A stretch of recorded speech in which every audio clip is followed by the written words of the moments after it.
this just fantasy? No. It's also kind of myth and folklore-y and a few other things. But yeah, generally, maybe we can call it fantasy. This is the Book of Ballads and Sagas. This is a nice little obscure sort of piece from 1995. This is a self-published release by the great Charles Vess, who he's the master doing the cover here and all the interior art. And this was his own press, little Green Man press. But this is his first foray into self-publishing. And he had a bunch of work in comics prior to this, working for other people, even collaborating with people. One of his collaborators, Neil Gaiman, is in for the adventure here. But it's really cool seeing an artist taking a risk and putting their own work out there that they want to create, which, when you're somebody like Charles Vess, I don't know how much of a risk it is, because it's a guarantee, I'd say, that it's going to be gorgeous. So this is just a single floppy issue 1 here, but I also have the collected trade here. It's hardback volume, which is by Titan Comics. I think they came out in the early 2000s. And it's a very nice edition. It's got nice introductions, talking about our main man here. One thing I find interesting is that in this book, the tales are in a different order. So, but this collects all of it, which, by the way, there's like 4 issues of this. And I think it might even have more than that. But in any case, this is like this is the more easily accessible or available version of this if you like what you see here. So yeah, support Charles Vess because he's amazing.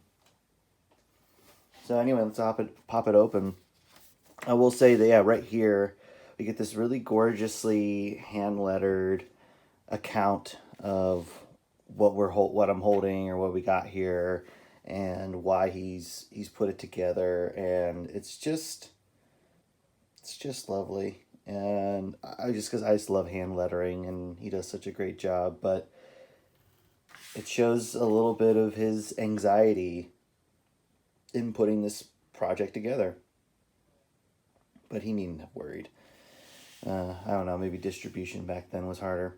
So anyway, what we have for the most part is Charles taking other writers' works, a couple of them are essentially poems, and adapting them into the comics format. And what I like in this little preamble here is he talks about struggling to collaborate with other people in the comic process, with letterers putting word boxes over beautiful parts of his art, or colorists just obliterating the sensitivity of a night scene with bizarre color choices. And here he's creating something that he is 100% satisfied with, which, game on. So we have Thomas the Rhymer as our opening story, and right off the bat, it's a black and white rendering, but 2, just gorgeous. So we have our main character here, Thomas here. But look in all, like, if you can tell, in all of the foreground bushes, we have these little, like, imps. There's a little dragon and fairies and such.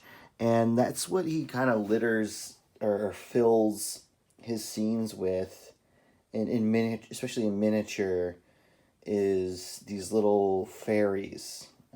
He really comes from a folkloric, mythological background when it comes to how he renders fantasy, or how he thinks of it and depicts it.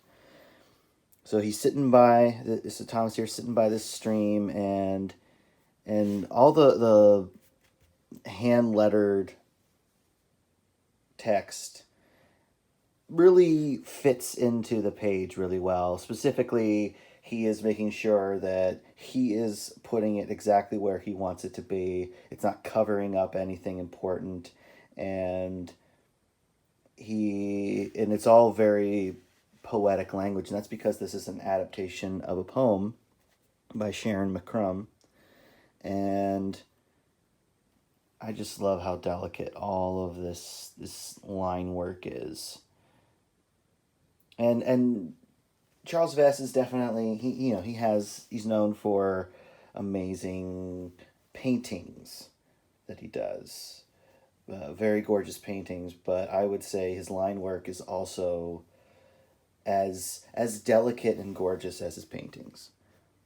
And there's actually a comic series that I want to talk about that he illustrated, and painted himself, and is just exemplary representation of fantasy comics.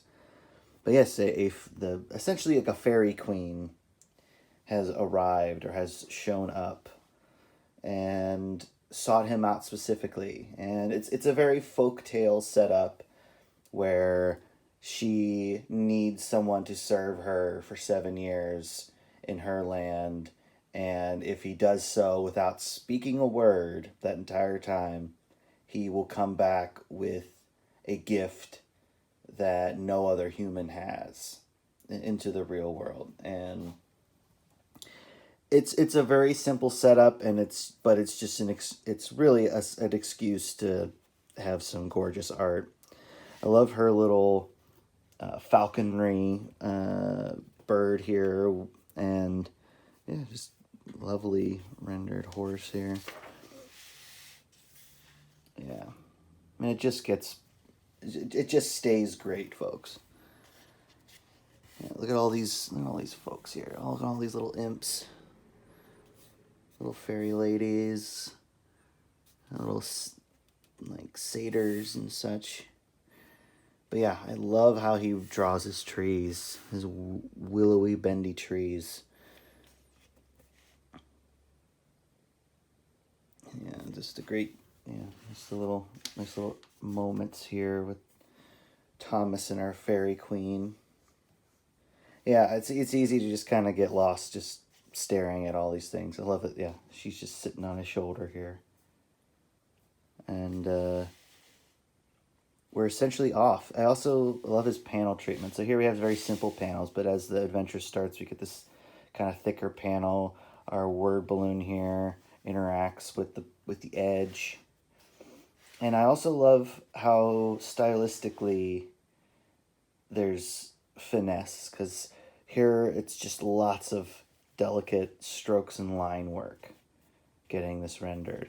But then here we have these thicker, bolder ribbons and lines, and these dark, fully black areas here. And yeah, just love the illustrative quality, the kind of thick lines here. It reminds me of a bit of William Stout's line work. He does little different things with hatching and such than this, but the kind of boldness of it reminds me of some of William Stout's work. And also I love the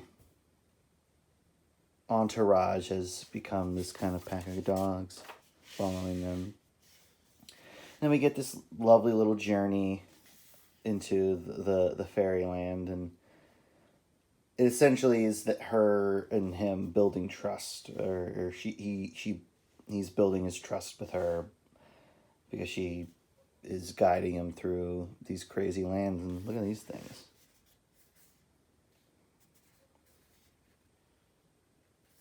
Don't know what that is. And this garden has all the plagues of hell in it. And yeah, that's a cool image. For a falcon. Yeah, just this skull. I would be happy if I just drew that. let alone all this stuff.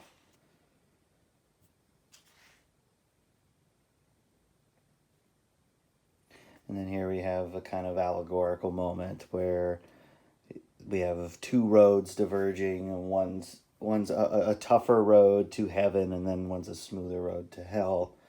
And yeah, it's very poetic. And yeah, look at this, like Conte crayon or something, or graphite. I don't know. Just getting a real soft build up right there. Just lovely. And also just keeping the variety. Entering the fairylands.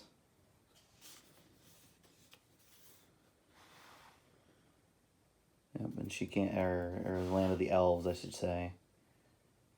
But he can't speak. And this time in passes quickly because these are short stories. So this is a collection of like 3 or 4 short stories. But he's given this fruit that gives him extra knowledge. And the key thing here is that he doesn't want to leave her, but he has to go back to the human world. And what he gets is like second sight or extra knowledge. And I love across these 3 panels, he is giving advice in each and aging. And I just love, tell him where to build his barn, letting him know that they'll be childless but happy if they marry each other, and just people recognize him as the smartest, wisest man in the world. And I just, a lot of time passes in this particular comic.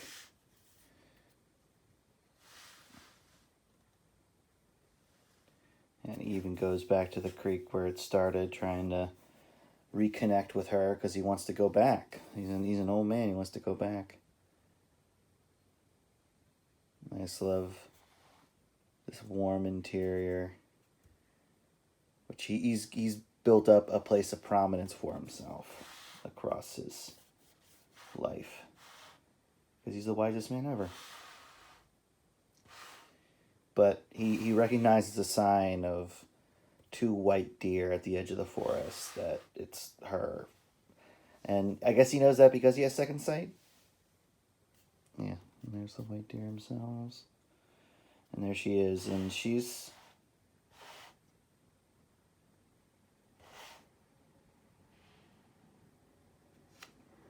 What a great last page of that. So that's just a taste. This is the first of these stories. And what I also like here is we get the actual poem in its full text, with including little footnotes that help understand some of the words. But it's clear, he just liked this poem and thought it would be a good subject for a comic adaptation. It kind of reminds me of P. Craig Russell and his opera adaptations, where he just picks them out and thinks they could do with the comic treatment. And I like this little frame here. It's great. So here we have a story where he is collaborating with Neil Gaiman, and The False Night on the Road. We have this incredible, just dense line work of this kid and his mother. And he's supposed to stay away from the well because that's where his father died and drowned, is in the well. But this kid has to go walk to school. Just look at all this. And I will say it, like, color would not necessarily, I don't think it would improve this image. It would take away from it. all the value, all the texture, the character, all of it is there in the line. And if you added color, I feel like it would just kind of dull it. So I'm a big proponent in letting the line work. But here he goes off to school, like these wordless panels. Just amazing line work. I love all that. I love this path. I want to do a panel like this. Panel ahead. But here, our little boy meets the false knight near the well. And I love, the design of the false knight is really, really interesting. He just keeps getting more interesting. And here he is, and he has this bizarre, like, deep shadow on his face. And his hair is, like, luminescently white compared to everything else. In fact, it looks like he's on fire. And it is very repetitive. It's a very, very classical, formulated short poem where it's very repetitive. "Where are you going?" said the false knight on the road. "I am going to the school," said the wee boy, and still he stood. And that, the said the false knight on the road and said the wee boy, and still he stood, those lines repeat after every statement. And it's essentially this battle of wits between this boy and this false knight. And here we get the main semblance of him being a knight comes in this, like, armored hand, honestly. But I'm not complaining, because just it's such a really intense looking character. And I love this panel right here. I love that kid's face, because it shows that he's not afraid. And it also shows that he's up to the task to challenge this figure. And it's basically just this false knight asking after him and trying to trap him, trying to admit failure in some way, or to permit him essentially death. Or trick him into killing him, I guess. I'm not selling it well, because it's just a really, really fascinating little story, and the art is just gorgeous. Like, look at this guy. He just keeps getting more on fire, it seems. Look right here, look at that. So he's clearly some sort of demonic figure, or evil figure at the very least. Because, yeah, right here, like, as far as, like, tricking him into killing him, right here, we have, like, how many of them are mine? He's talking about the sheep.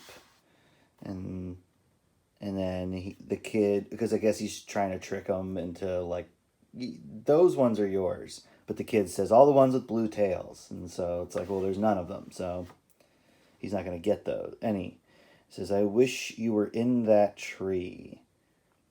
And he says, "and a good ladder under me." And then the false knight with, like, these creepy, like, spikes coming out of his back, almost like or like legs, like he's a spider. He says, "and the ladder for to break." And the kid says, "and you to fall down." So it's at some point he's hoping he's going to scare the kid into admitting, like, his own demise. And so he keeps trying to trick this kid, and this thing keeps getting more and more demonic, more and more inhuman. Until at last he's got his hooves here, and he's crouching over here in this well. "I wish you were in the well." And then the kid says, "and you that deed in hell."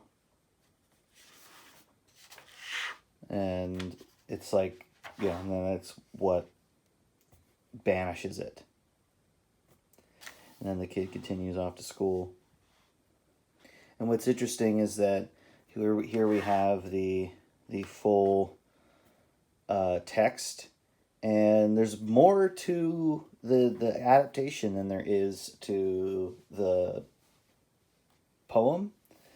And I guess it's Neil Gaiman, Neil Gaiman. And I guess it's Neil Gaiman adding to it himself. Like adding a few extra lines or giving him extra context, but still a cute little tale. Now here's a piece that continues on, and we get more of, and similar to Neil Gaiman's love of, say, the Norse tales, so is Charles Vess in love with the Norse tales. And so here we have Skade or Skade, which is, here's a little account of the creation narrative with the Norse myths. And what we have here is the story starts is critters in the world tree in Yggdrasil, Yggdrasil. We start off with creatures inside of Yggdrasil, the world tree, and the big event here is that Odin or Woden or Wotan has essentially crucified himself upon it to gain knowledge. You know, he's lost his eye at this point, and he's wounded, but like the groanings and such of him on this tree are burdening the tree, killing it, sapping it of life, and because he wants knowledge, he wants wisdom. And here we have the Norns, and they're not happy about it, because the tree is getting overburdened, getting essentially killed because he's doing this, and so they want to try to get rid of him, or like just end all of this. And it's great mythological stuff. I love like each and every one of these panels. The life that's sustained. And he essentially reveals that like what he's learned through this process, and it's essentially he's gained vision of the future, specifically of Ragnarok and the end of the gods.